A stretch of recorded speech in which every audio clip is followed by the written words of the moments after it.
Bertemu lagi dengan saya Ibu Reka pada mata pelajaran Bahasa Indonesia. Nah anak-anakku, pada video kali ini kita akan belajar tentang menelaah teks eksplanasi berupa paparan kejadian fenomena alam. Apa sih teks eksplanasi? Nah mari kita belajar bersama-sama. Teks eksplanasi adalah teks yang berisi tentang proses, mengapa dan bagaimana suatu peristiwa alam, ilmu pengetahuan, sosial, budaya, dan lainnya bisa terjadi. Peristiwa alam maupun sosial yang terjadi di sekitar kita selalu mempunyai hubungan sebab akibat dalam sebuah proses.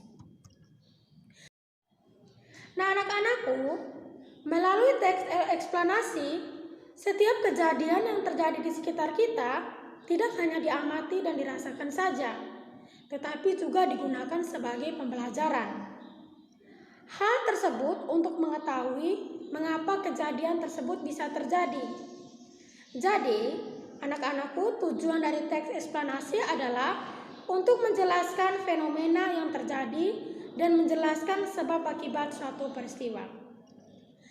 Nah, anak-anakku, dalam teks eksplanasi itu mengandung fakta, yang dimana fakta tersebut itu dirangkai secara berurutan dan mempunyai hubungan sebab akibat. Jadi anak-anakku, teks eksplanasi bisa berguna untuk menguatkan suatu kebenaran yang ada. Nah, mungkin itu penjelasan singkat mengenai pengertian dari teks eksplanasi. Untuk lebih mengetahui dan memahami lebih dalam dan jelas tentang teks eksplanasi, mari kita mempelajari materinya. Kita akan mempelajari secara detail tentang ciri-ciri, kaidah, struktur, dan contoh dari teks eksplanasi. Yang paling pertama kita akan melihat apa sih ciri-ciri dari teks eksplanasi. Nah anak-anakku, ciri-cirinya itu sebagai berikut. Yang paling pertama, teks eksplanasi terdiri dari pernyataan umum, urutan sebab akibat, serta interpretasi. Selanjutnya, informasi yang dimuat dalam teks eksplanasi itu berdasarkan fakta. Ingat anak-anakku, berdasarkan fakta. Jadi informasi yang diambil itu harus benar-benar sesuai dengan sebuah kejadian. Nah faktual, ciri yang ketiga itu adalah faktual, yang dimana memuat informasi yang sifatnya itu ilmiah atau keilmuan, contohnya seperti sains. Selanjutnya, ciri-ciri dari teks eksplanasi adalah sifatnya informatif serta tidak berusaha untuk mempengaruhi pembaca untuk bisa percaya terhadap hal yang dibahas. Dan yang terakhir, ciri-ciri teks eksplanasi itu memiliki atau menggunakan sequence Marquez. Contohnya, pertama, kedua, ketiga, dan sebagainya. Bisa juga dengan menggunakan pertama, berikutnya, serta terakhir.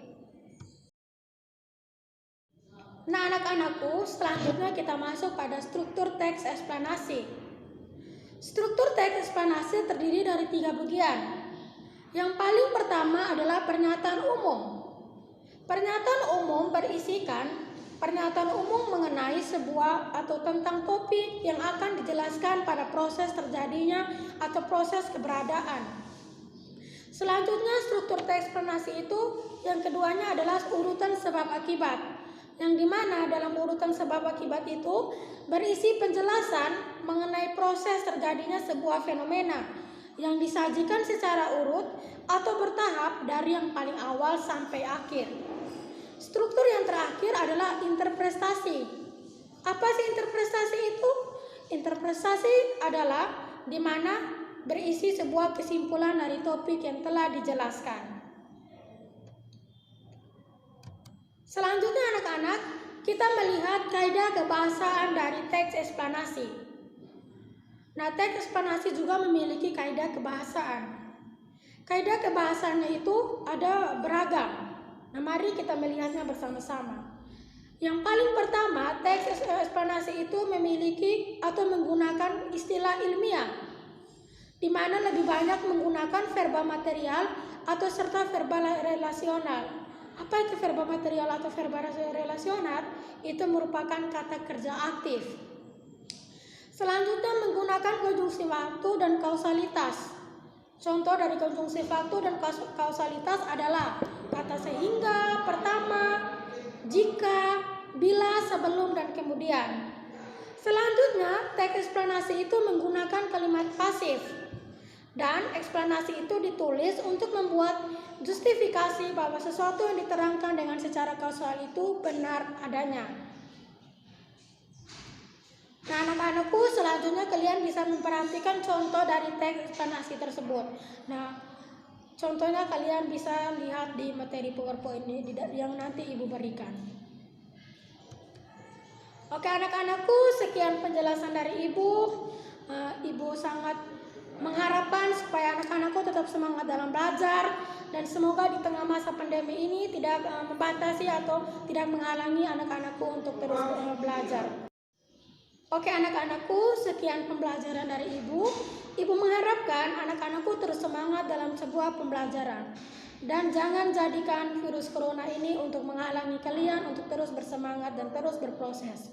Oke anak-anakku, pada akhir penjelasan Ibu hari ini, Ibu mau minta anak-anakku untuk jangan lupa like, komen, dan subscribe di video Ibu.